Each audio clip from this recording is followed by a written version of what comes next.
Levez vos yeux en haut. Regard vers le ciel, 1er janvier. Mais maintenant, ils en désirent une meilleure patrie, c'est-à-dire une céleste.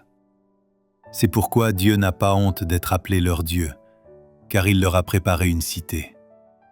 Hébreux 11, vers 16. Je vous souhaite une bonne année. L'année qui vient de s'achever, avec le poids de ses actes, est passée à jamais. Maintenant, que chaque pensée, chaque émotion, nous rappelle l'amour de Dieu. Accumulons les souvenirs les uns après les autres. Les leçons que le Christ donna à ses disciples d'après les choses de la nature sont la preuve de l'attention et de l'amour de Dieu envers nous. Notre regard ne doit pas s'attacher à ce qui est déformé, à ce qui est maudit, mais aux richesses abondantes de la grâce du Christ, afin que nous puissions vivre dans ce monde et jouer notre rôle au sein de l'humanité, tout en n'étant pas du monde.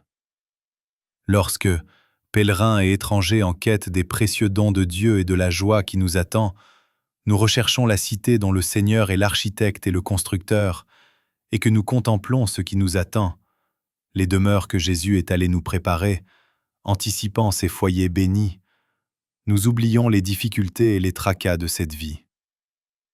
Nous avons l'impression de respirer une atmosphère meilleure, celle du ciel même. Nous sommes apaisés, nous sommes réconfortés. Plus que cela, nous nous réjouissons en Dieu. C'est grâce aux promesses de Dieu que nous connaissons ses plans miséricordieux à notre égard, car c'est uniquement par elles que nous savons ce qu'il a préparé pour ceux qui l'aiment. Il en sera pour nous comme pour les fleurs qui, selon la sagesse de Dieu, tirent constamment de la terre et de l'air ce dont elles ont besoin pour se transformer en boutons et en magnifiques corolles pures, afin d'exhaler les parfums qui ravissent nos sens.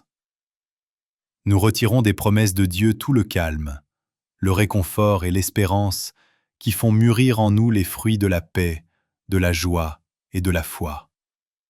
Et en nous imprégnant de ces promesses, nous les faisons également pénétrer dans la vie des autres. Que ces promesses soient nôtres. Elles sont semblables aux fleurs précieuses du jardin de Dieu. Elles doivent éveiller notre espérance et répondre à notre attente, en affermissant notre foi et notre confiance en Dieu. Elles doivent nous fortifier en cas de difficulté et nous enseigner les précieuses leçons de confiance en Dieu. Le Seigneur, par ses incomparables promesses, nous laisse entrevoir l'éternité et nous permet d'anticiper un poids éternel de gloire, au-delà de toute mesure. Ayons donc la paix en Dieu. Confions-nous en lui avec sérénité et remercions-le de nous avoir révélé sa volonté et ses plans afin que nous ne mettions pas notre espérance en cette vie, mais que nous levions les yeux vers l'héritage de la lumière, que nous voyions et ressentions l'immense amour de Jésus.